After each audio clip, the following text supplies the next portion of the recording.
شروع کرتا ہوں اللہ کے بابرکت نام سے جو تمام جہانوں کا پالنے والا ہے۔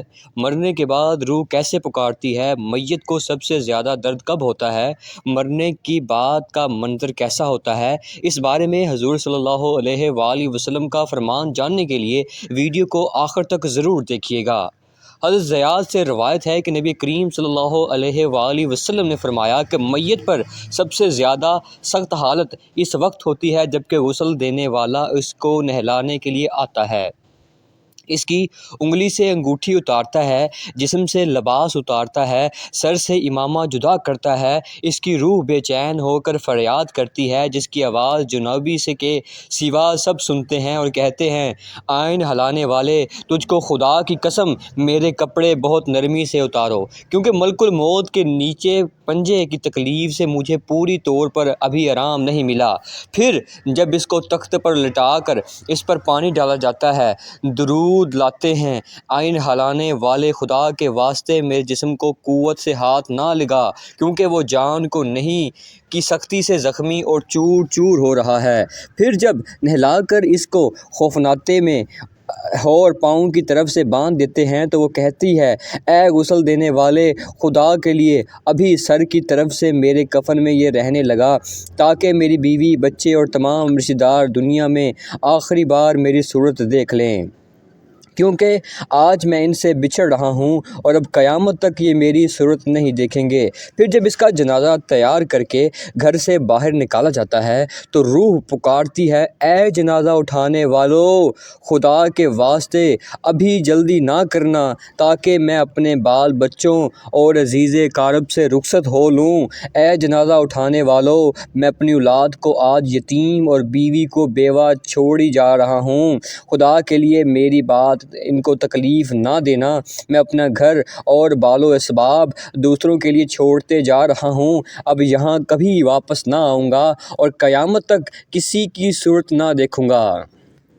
پھر جب جنازہ اٹھا کر لے جاتے ہیں تو میت کہتی ہے، اے میرے بھائیو، آج تک جو کچھ مال و اسباب جمع کیا تھا وہ صرف وارثوں کے لیے تھا، آج ان میں سے کوئی میرے گناہوں کا ذرا سا بوجھ بھی نہیں اٹھا سکتا، ہر چیز کا حساب اس سے لیا جائے گا۔ اور میرے والد کاہے اور اڑائی کے پھر جب نماز جنازہ کے بعد دفن سے پہلے کچھ لوگ اپنے گھر جانے لگتے ہیں تو میت کہتی ہے، اے میرے بھائیو، خدا کے واسطے ابھی سے ایسا ظلم نہ کرو، مرنے والا تم سے مانوس تھا اور تم دفن سے پہلے لوٹے جا رہے ہو۔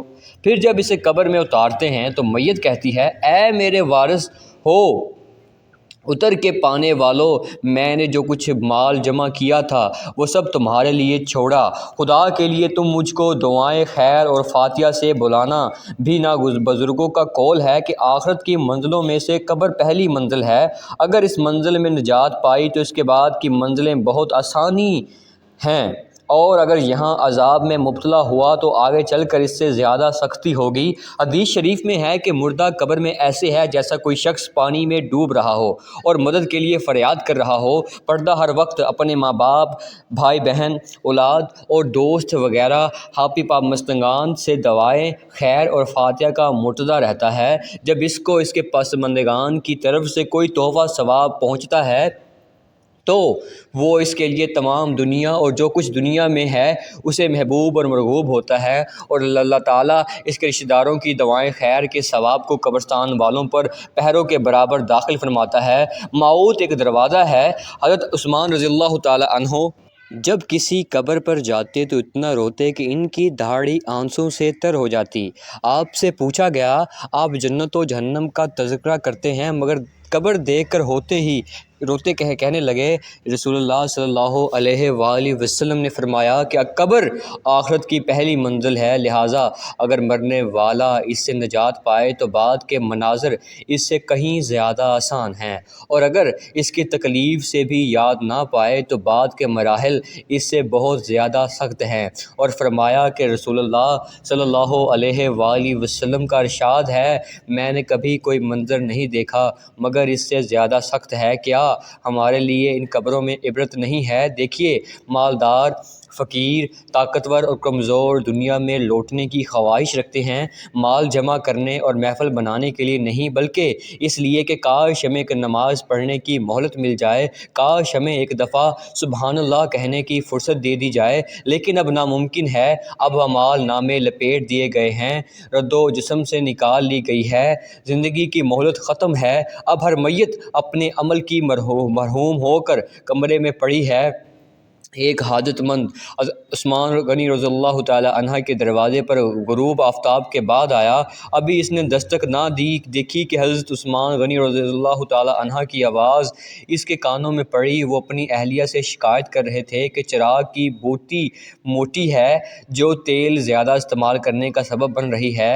حاجت مند نے دیوا سنا تو وہ سوچتا ہی رہ گیا کہ وہ ایسے شخص سے حاجت پوری کرنے کی کیا توقع کرے جو تیل کے معمول سے زیادہ خرچ ہونے پر اپنی بیوی کو سرزنش کر رہا ہے۔ اس نے ارادہ کیا کہ حاجت یاد کر کے دیکھو، شاید میری کچھ امداد کر ہی دے۔ دستک ہی سن کر حضرت عثمان غنی رضی اللہ تعالی عنہ باہر آئے۔ حاجت مند نے اپنی حاجت بیان کی اور لہجے میں زیادہ زور دیتے ہوئے کہا کہ ضرورت کچھ زیادہ ہی ہے۔ حضرت عثمان غنی رضی اللہ تعالی عنہ نے اس شخص کا ہاتھ تھاما، بستی سے باہر لے گئے جہاں آپ کا سامان تجارت بڑی تعداد میں رکھا ہوا تھا۔ فرمایا، یہ سب تیری نظر ہے، کیا اس سے تمہاری ضرورت پوری ہو جائے گی؟ وہ شخص حیران ہو کے ہکا بکا دیکھتا رہ گیا۔ چنانچہ اس نے عرض کیا کہ حضرت، یہ سب کچھ میری ضرورت سے زیادہ ہے۔ امیر المومنین نے فرمایا، مجھے خوشی ہے کہ یہ تمہاری ضرورت سے کم نہیں۔ اس شخص نے کہا کہ اے حضرت، ایک بات بتائیے، تراب کی بتی قدر موٹی ہو جانے پر آپ اپنی زوجہ محترمہ کو سرزنش کر رہے تھے، حالانکہ چراغ اس قدر روشنی رکھنے میں شاید صرف ایک دن ہم کا تیل استعمال نہ ہوتا ہو، وہ تو آپ کو گوارا نہ ہوا، اور یہاں ہزاروں کا سامان مجھے ملا تحمل دے رہے ہیں۔ تب آپ نے فرمایا، بھائی، چراغ میں تیل کا زیادہ اسراف ہے اور زیادہ اسراف اللہ کو پسند نہیں ہے، اور مجھے اللہ کے حضور اپنے مال کی فکر رہتی ہے، یہاں مجھے فکر مال لاحق ہے، اس لیے میں نے سرزنش کی زبان تمہیں اللہ کی خوشنودی کے لیے سرکل دیا ہے۔ اس پر اجر کی امید ہے اور وہاں پر حساب کا خوف ہے۔ اللہ تعالیٰ ہم سب کو دین کی سمجھ نصیب فرمائے اور خاتمہ ایمان پر فرمائے، آمین۔ ناظرین، کمنٹ باکس میں ایک بار اللہ کا نام ضرور ٹائپ کریں، شکریہ۔ اور اگر ویڈیو اچھی لگی ہو تو چینل کو سبسکرائب ضرور کر دیجئے۔ جزاک اللہ خیر۔